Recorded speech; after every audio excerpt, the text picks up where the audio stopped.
और दरवाजा खटखटाकर बिल्लू को आवाज दी। अंदर से उसकी बीवी ने कहा, जी बिल्लू तो किसी काम से बाहर गए हुए हैं, आप बाहर इंतजार करें, मैं अपना पालतू कुत्ता भेजती हूँ, वह वहाँ जाकर अपने मालिक को अपने साथ ले आएगा। लोग यह बात सुनकर हैरान हो गए और सोचने लगे कि एक कुत्ता अपने मालिक को कैसे घर ला सकता है। असल में यह बिल्लू सौदागर की एक और चाल थी।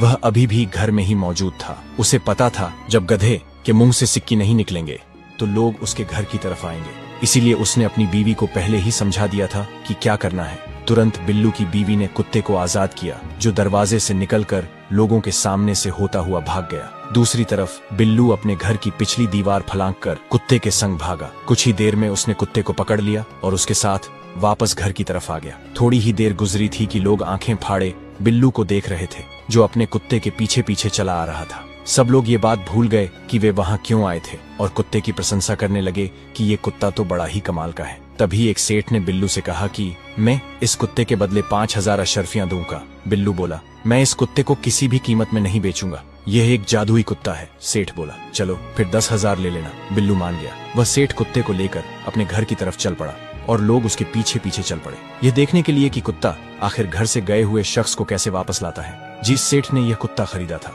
उसका एक गुलाम भी था जो सेठ से बड़ा ही तंग था और हमेशा इसी ताक में रहता था कि कब मौका मिले जिससे वह हमेशा के लिए सेठ के घर से भाग सके। सेठ अपने घर पहुंचा तो उसने अपने गुलाम से कहा, तुम जरा साथ वाली बस्ती में जाओ और वहां से चावल के दाम पूछ कर आओ। गुलाम खुशी खुशी चला गया। जैसे ही गुलाम घर से निकला, सेठ ने कुत्ते को पीछे से भेज दिया।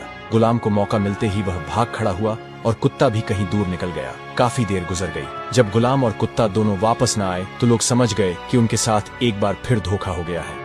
गुस्से में लोग एक बार फिर सुबह सुबह बिल्लू के घर पहुंच गए और जोर जोर से उसका दरवाजा बजाने लगे। दरवाजे की आवाज सुनकर बिल्लू सौदागर एक बार फिर घर की पिछली दीवार फलांग कर बाहर कूद गया। उसे पता था कि वे लोग फिर वापस आएंगे। उसने जाने से पहले एक लाल रंग की पुड़िया निकालकर अपनी बीवी को दी थी और कहा था, इसे कपड़ों में छुपा ले। जब बिल्लू की बीवी ने दरवाजा खोला और लोगों से कहा, मेरा पति साथ वाली बस्ती में किसी काम से गया हुआ है, तो लोगों ने कहा, इस बार हम इस लुटेरे के घर बैठकर इंतजार करेंगे। सभी लोग बिल्लू के घर बैठ गए। कुछ देर गुजरने के बाद बिल्लू सौदागर घर में दाखिल हुआ। फिर उसने सभी से नमस्ते किया और अपनी बीवी से पूछा, मेरे खास मेहमानों की मेहमान नवाजी में कोई कमी तो नहीं छोड़ी ना तुमने? मेरे इन मेहमानों को कुछ खाने को भी दिया कि नहीं? बिल्लू की इन चिकनी चुपड़ी बातों को सुनकर लोग दिल ही दिल में शर्मिंदा होने लगे और सोचने लगे कि जिसे वे लुटेरा और धोखेबाज समझ रहे थे, वह तो असल में बहुत ही नेक और अच्छा इंसान है।